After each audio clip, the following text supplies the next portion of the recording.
నమస్తే. Welcome to reality check. Reality చెక్‌లో ప్రస్తుతం మనతో పాటు జాయిన్ అవుతున్నారు కాంగ్రెస్ పార్టీ ముఖ్య నేత తులసిరెడ్డి గారు. తులసిరెడ్డి గారితో మాట్లాడదాం. కాక్రోచ్ జనతా పార్టీ పార్లమెంటు ముట్టడి సందర్భంగా ఉద్రిక్త వాతావరణం, చాలా పెద్ద ఎత్తున విద్యార్థులపైన లాఠీ చార్జీ, పదుల సంఖ్యలో విద్యార్థులు హాస్పిటలైజ్ అయిన పరిస్థితి. కాక్రోచ్ జనతా పార్టీ ఆందోళన నేపథ్యంలో విద్యార్థులపైన జరిగిన లాఠీ చార్జ్‌ని కాంగ్రెస్ పార్టీ సహా దేశంలోని అనేక రాజకీయ పార్టీలు ఖండిస్తూ వచ్చాయి. ఈ లాఠీ చార్జ్‌కి నిరసనగా నిన్న ప్రధాని నివాసం ముందు ప్రతిపక్ష నేత రాహుల్ గాంధీతో పాటు కాంగ్రెస్ పార్టీకి సంబంధించిన ఎంపీలు, ముఖ్య నాయకులంతా ఆందోళన చేయడం, 3 గంటల పాటు అక్కడ ఆందోళన చేయడం. ఆందోళన తర్వాత రాహుల్ గాంధీ సహా కాంగ్రెస్ పార్టీకి సంబంధించిన నాయకులంతా అరెస్టు సందర్భంగా పోలీసులు వ్యవహరించిన తీరుపైన కూడా దేశవ్యాప్తంగా నిరసన వ్యక్తమవుతోంది. రాహుల్ గాంధీ రక్తం చూసింది దేశం నిన్న తొలిసారిగా. ప్రియాంక గాంధీని అరెస్ట్ చేస్తున్న సందర్భంగా మహిళా పోలీసులు లేకుండా అక్కడ పోలీసులు ఆమెను వ్యాన్ ఎక్కించిన విధానం కావచ్చు, అరెస్ట్ జరిగిన తీరుపైన కూడా దేశవ్యాప్తంగా విమర్శలు వస్తున్నాయి. సో ఈరోజు కొద్దిసేపటి క్రితం రాహుల్ గాంధీ మీడియాని అడ్రస్ చేస్తూ మాట్లాడారు. ఆయన ప్రధానంగా 3 డిమాండ్లు చేస్తూ వస్తున్నారు. 150 నెలల మోదీ పాలనలో 150 పేపర్లు లీక్ అయ్యి 7.5 కోట్ల కుటుంబాలు ఈ పేపర్ల లీకేజ్ వల్ల ఇబ్బందులు పడ్డాయి. ఇంత జరిగితే దేశంలో ఇప్పటి వరకు ఒక్కరిని కూడా శిక్షించలేదు పేపర్ లీకేజ్ అంశానికి సంబంధించి. ధర్మేంద్ర ప్రధాన్ రాజీనామా చేయాలి, లాఠీ చార్జీ కారణమైన పోలీసులపైన చర్యలు తీసుకోవాలి, ప్రధాని మోదీ మొత్తం విద్యార్థులకు వాళ్ళ కుటుంబాలకు క్షమాపణ చెప్పాలి. ఈ 3 డిమాండ్లని కేంద్ర ప్రభుత్వం ముందు పెడుతున్నామంటూ రాహుల్ గాంధీ మాట్లాడారు. ఈ అంశాలపైన తులసిరెడ్డి గారితో మాట్లాడదాం. సార్ నమస్తే. నమస్తే.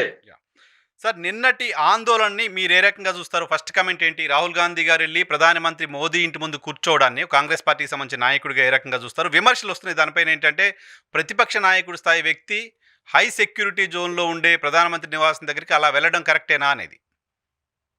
అంటే ఇష్యూ డెన్సిటీ బట్టి ఉంటుంది. ఇష్యూ చాలా సీరియస్ ఇష్యూ.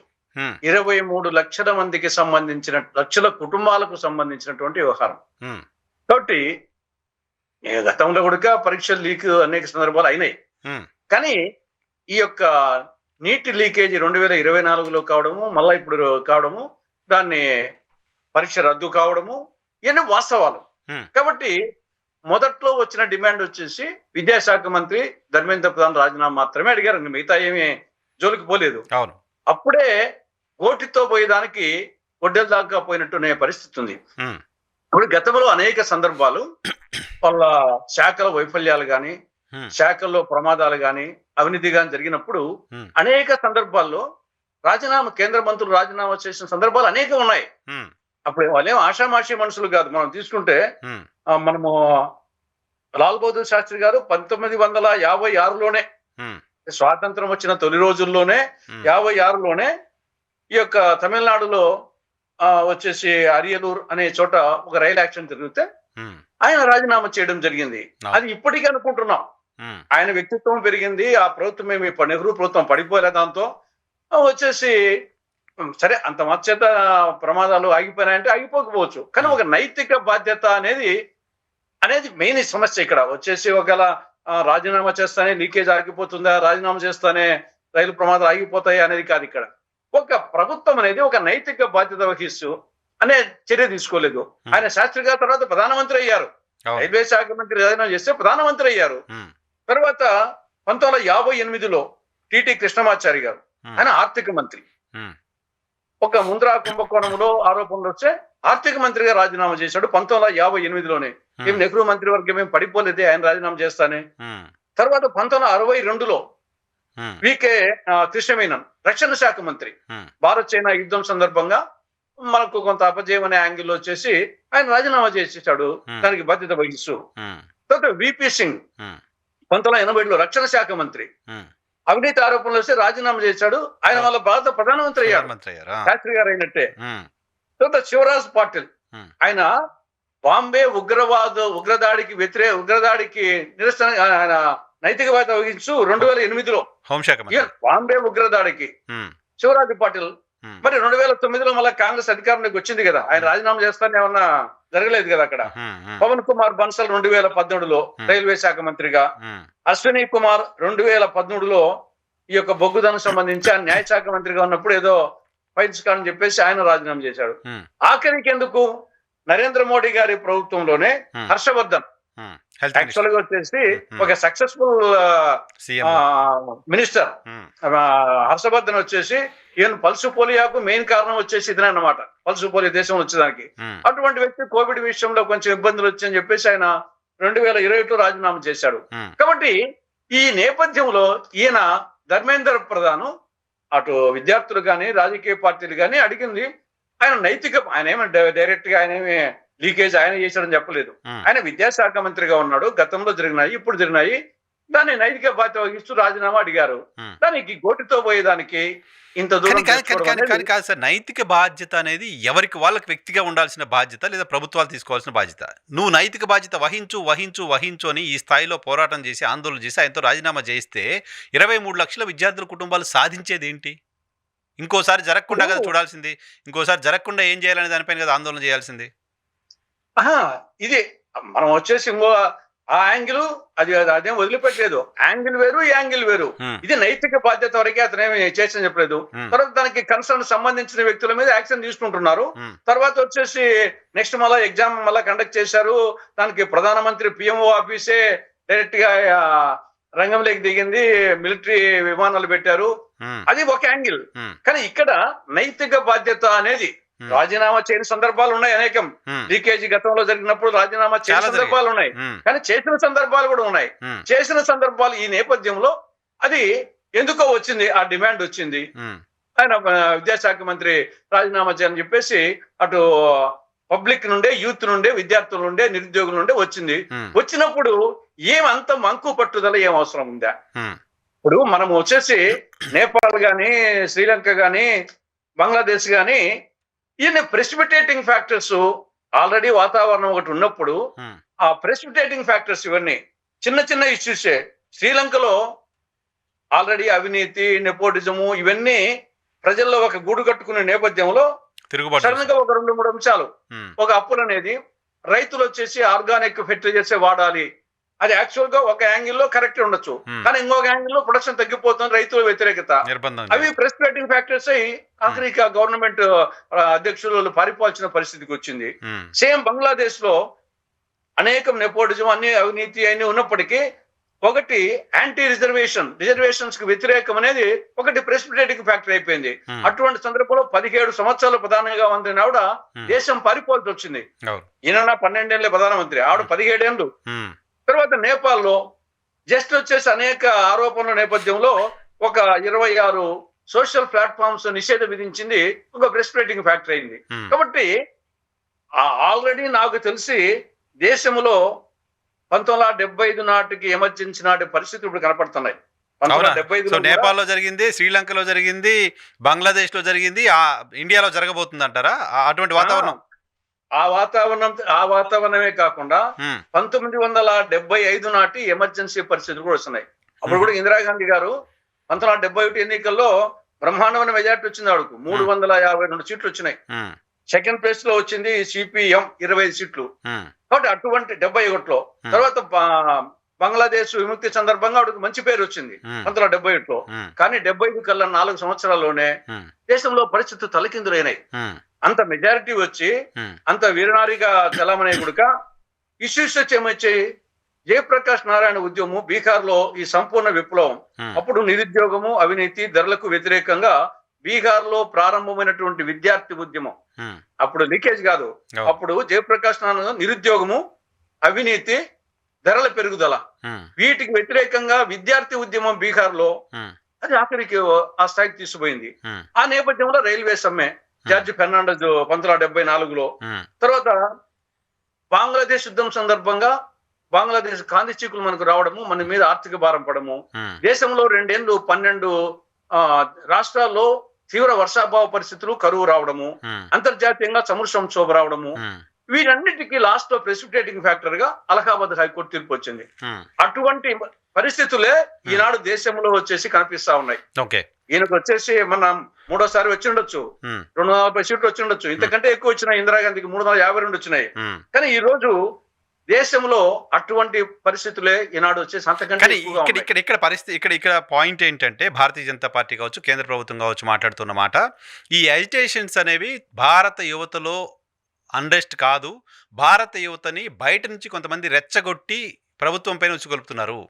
దేశానికి వ్యతిరేకంగా జరుగుతున్న ఉద్యమంగా దీన్ని భారతీయ జనతా పార్టీ చెప్తోంది. వేరే దేశాలకు సంబంధించిన వాళ్ళ ఇన్వాల్వ్మెంట్ ఉంది అని చెప్తోంది.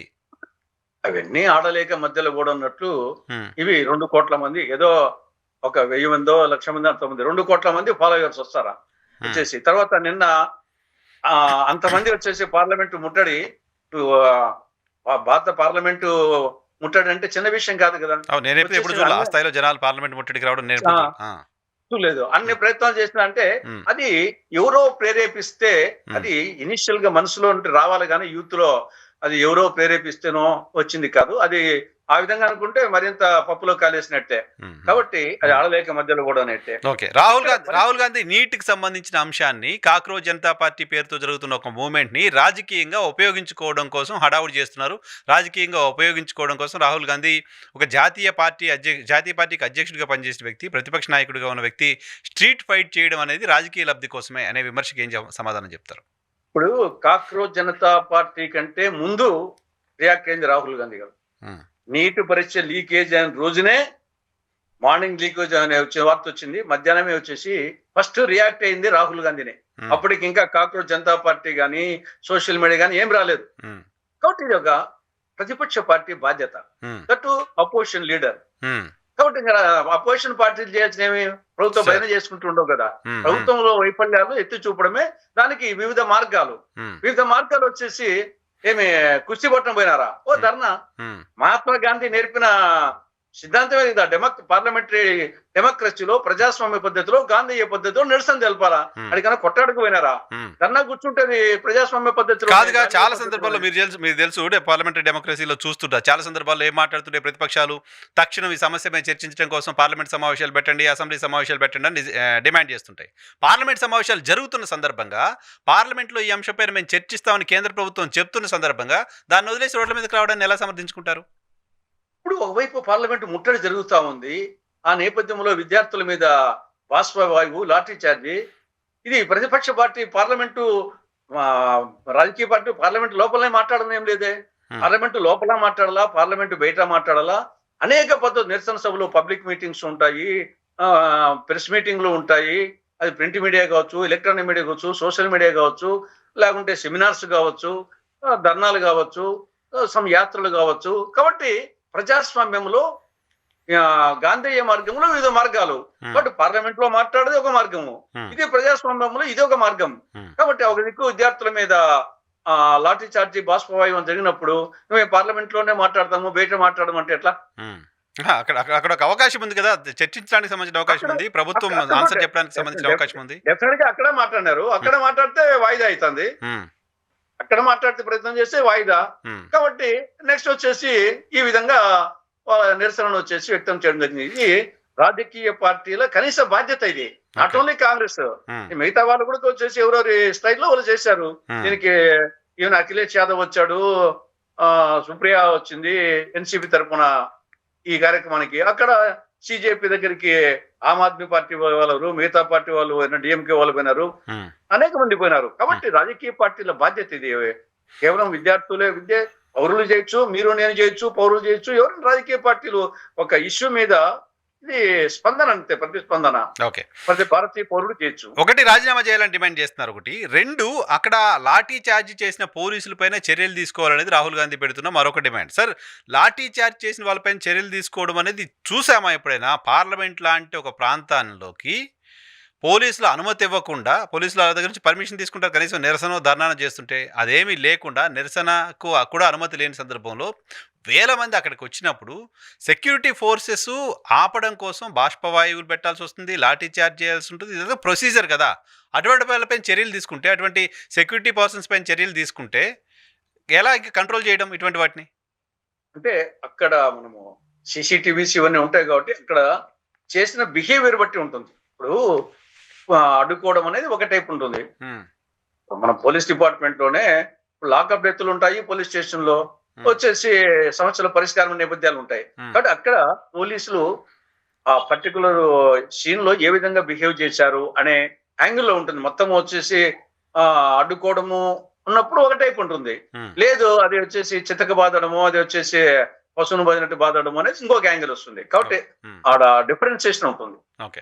సార్, కాక్రోచ్ జనతా పార్టీ అనే ఒక సోషల్ మీడియా ప్లాట్‌ఫార్మ్ అది. రాజకీయ పార్టీ కాదు నిజానికి. ఇప్పటికి కూడా రాజకీయ పార్టీ అని చెప్పుకోలేదు వాళ్ళు. సోషల్ మీడియాలో చిన్న ఇన్‌స్టాగ్రామ్‌లో ప్రారంభమైన అకౌంట్. మే 16 ప్రారంభమైంది. ఇంకా 2 నెలలు పూర్తి చేసుకుంది account. So, cockroach Janata party అనే ఒక సోషల్ మీడియా అకౌంట్ రావడానికి కారణం సుప్రీంకోర్టు చీఫ్ జస్టిస్ మాట్లాడిన మాటలు. ఆయన అంతా బొద్దింకలా తయారయ్యారంటే మేము బొద్దింకలు అని వాళ్ళు ఒక ప్లాట్‌ఫార్మ్ పెట్టారు. ఈరోజు సుప్రీంకోర్టు చీఫ్ జస్టిస్ కామెంట్ చేశారు సుప్రీంకోర్టులో. ఈ వీడియోలు ఇవన్నీ చూసి దీనిపైన ఆయన ఒక పిటిషన్ ఏస్తే సుప్రీంకోర్టుకి ఆ వీడియోలన్నీ చూసే సమయం లేదు. ఈ పర్టిక్యులర్ కేసు పైన విచారించడానికి మాకు సమయం లేదు అన్నారాయన. ఆయన కామెంట్‌ని ఎలా చూడాలి? మనం సుప్రీంకోర్టు చీఫ్ జస్టిస్ దాని మీద మనం ఇంకా కామెంట్ చేయకుండా బాగుంటుంది వచ్చేసి. ఆ! సార్, అత్యున్నత న్యాయస్థానము, ఆ! సుప్రీంకోర్టు చీఫ్ జస్టిస్ ఉద్దేశాలను ఆపాదించాల్సిన అవసరం లేదు. కానీ చర్చించే అవకాశం ఉంటుంది కదా డెమోక్రసీలో. సుప్రీంకోర్టు మాట్లాడిన మాటల్ని సుప్రీంకోర్టు చీఫ్ జస్టిస్ అయినా సరే, ఆయన మాట్లాడిన మాటలకు వ్యతిరేకంగా పుట్టిందే ప్లాట్‌ఫార్మ్ ఇది. ఆయన ఆయన వచ్చేసి బహుశా తను ఏదో ఇంత దూరం వస్తాది ఈ టైప్ అనుకొని చేసిన వ్యవహారమేం కాదు. హ్మ్. ఒక పెద్ద మనిషిగా మనం ఇంట్లో కూడా వచ్చేసి మనము ఇంట్లో కుటుంబ సభ్యులను, పిల్లలను, యువతను కొంతమందిని ఇస్తుంటాము. ఆ నేపథ్యంలో కొన్ని మాటలు దొర్లుతాయి. హ్మ్. అది ఉద్దేశపూర్వకంగా అనేట్టుండవు. నేను అనుకోవడము ఆ కోణంలోనే తప్ప అది ఏదో ఉద్దేశపూర్వకంగా ఆయన కామెంట్ చేశాడని అనుకోవడం లేదు. ఒక రాజకీయ కానీ పార్టీకి సంబంధించిన అది నాయకుడిగా మీకేమనిపిస్తోంది? సుప్రీంకోర్టుకి ఈ రోజు నీడ్ ఆఫ్ ద అవర్ కాదా ఈ అంశంపైన చర్చించడం? యాజ్ ఎ పార్టీ మ్యాన్‌గా మీ మీ అభిప్రాయం ఏంటి? నీడ్ ఆఫ్ ద అవర్ కాదా? అంటే ఈ రోజు ఏం జరిగింది నేను పూర్తిగా ఫాలో అప్ కాలే ఈ రోజు. సుప్రీంకోర్టులో నిన్నటి లాఠీ చార్జ్ పైన చర్చించాలని ఒక వ్యక్తి పిటిషన్ ఏశారు. పిటిషన్ ఓహో! ఏస్తే పిటిషన్ ఏసిన సందర్భంగా సుప్రీంకోర్టు చేసిన కామెంట్ ఏంటంటే, "మాకంత సమయం లేదు ఇప్పుడు ఆ వీడియోలన్నీ చూడ్డానికి. దాని గురించి చర్చించడానికి మాకంత సమయం లేదు" అని చెప్పింది. హ్మ్. అది.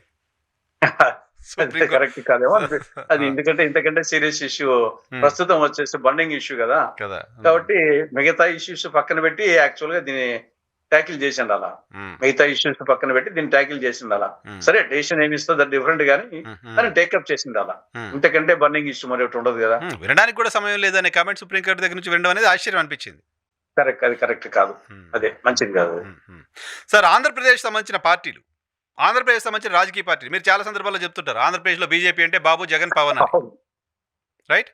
ఆ పార్టీలు ఒక్కటి కూడా సార్ రాహుల్ గాంధీ అరెస్ట్ గురించి స్పందించాల్సిన అవసరం లేదు. సానుభూతి చూపించాల్సిన అవసరం లేదు. ఎక్స్‌పెక్ట్ కూడా చేయలేం.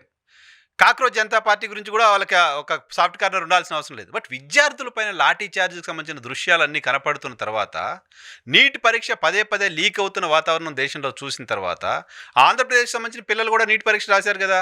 వాళ్ళు కూడా పేపర్ లీకేజ్ వల్ల నష్టపోయారు కదా! ఆంధ్రప్రదేశ్‌కి సంబంధించిన రాజకీయ పార్టీలు ఎందుకు స్పందించట్లేదు సార్?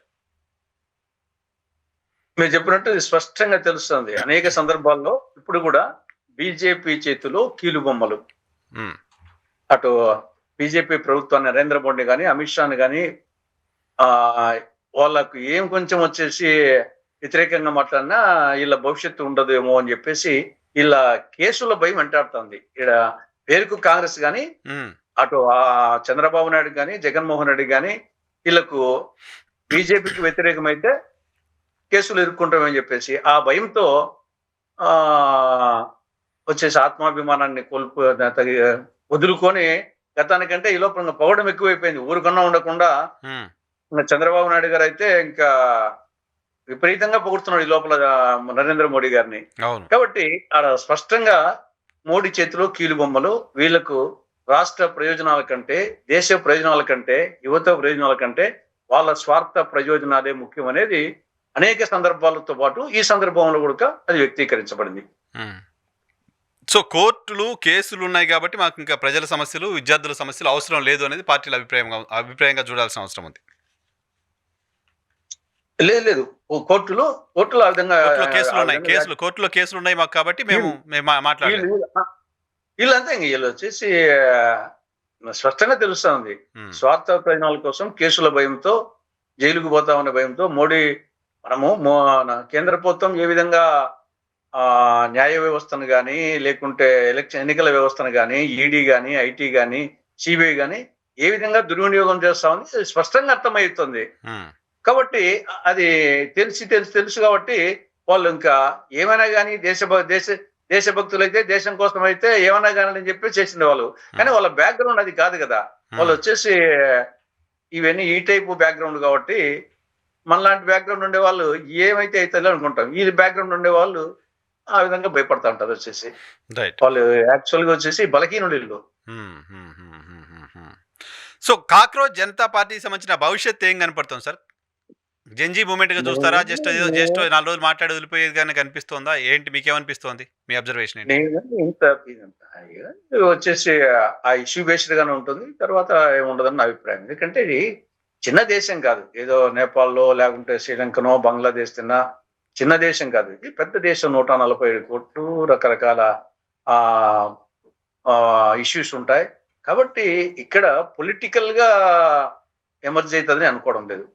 ఒక ఇష్యూ బేస్డ్ గా ఈ ఇష్యూ వరకు వచ్చేసి ఉంటుంది. చరిత్రలో తమకంటూ ఒక స్థానం వరకు ఉంటుంది తప్ప ఇదేదో పొలిటికల్ గా ఎవాల్వ్ అయిపోయి దేశ రాజకీయాలను వాళ్ళు ఉపయోగించుకుని పైకి వస్తారని అనుకోవడం లేదు. దాంట్లో కొందరు లీడర్స్ వచ్చేసి ఆయా రాష్ట్రాల్లో పోటీ చేసి కొంత ఏదో ఒక పార్టీ తరఫున వచ్చి అటు రావచ్చు, ఇండిపెండెన్స్ కానీ పోటీ చేసి రావచ్చు. కానీ ఏదో ఒక పొలిటికల్ పార్టీ పెట్టి ఆ పొలిటికల్ పార్టీ ఏదో దేశవ్యాప్తంగా ప్రభావితం చేసి కేంద్ర దేశ రాజకీయాల్లో ప్రభావితం చేస్తారని అనుకోవడం లేదు.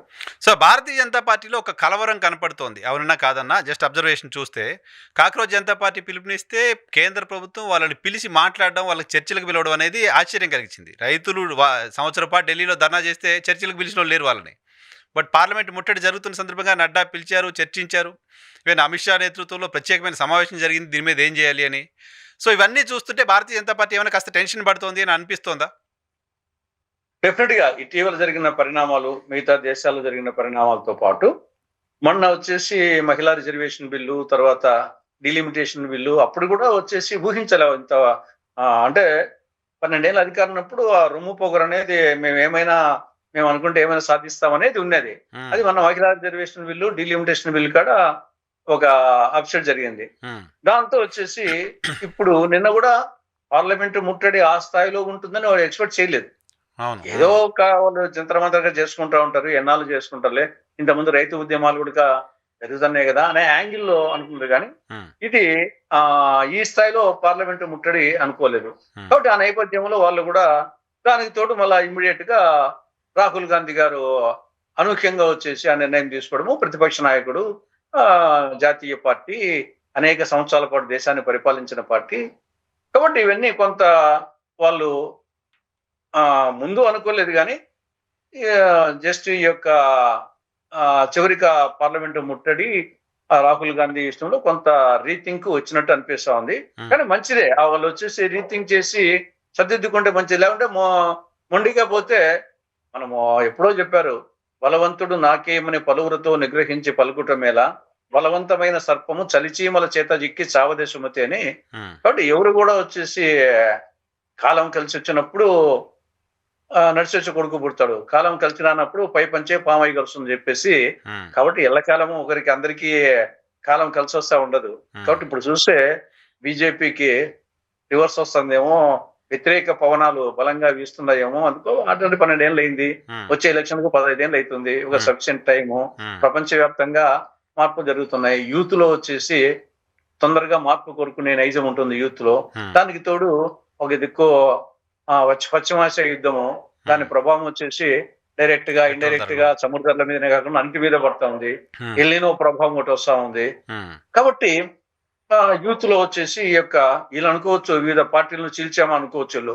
కానీ దాని ప్రభావం వచ్చేసి యూత్ లో గాని ప్రజల్లో గాని వీళ్ళు వచ్చేసి పార్టీ విత్ డిఫరెన్స్ అని చెప్పేవాళ్ళు, ఏం కాదు అందరికంటే పనికిమాలిన పార్టీ అని ఆ విధమైనటువంటి యూత్ లో ప్రజల్లో ఒక విధమైనటువంటి అభిప్రాయం. కాబట్టి ఇవన్నీ వాతావరణం వస్తుంది కాబట్టి వాళ్ళకు కూడా కొంచెం అర్థమవుతుందేమో. ఇప్పటికైనా వాళ్ళు వచ్చేసి మేల్కొని జాగ్రత్తలు తీసుకుంటే మంచిది. మేము వచ్చేసి అధికారం కాబట్టి అహంభావంతో అహంకారంతో చేస్తే ఇటువంటి పరిస్థితులు వస్తాయి. Right sir, thank you very much Tulasireddy గారు, మా కోసం సమయం కేటాయించినందుకు థ్యాంక్ యూ. నమస్తే. తులసిరెడ్డి గారితో స్పెషల్ రియాలిటీ చెక్ చూస్తూనే ఉండండి.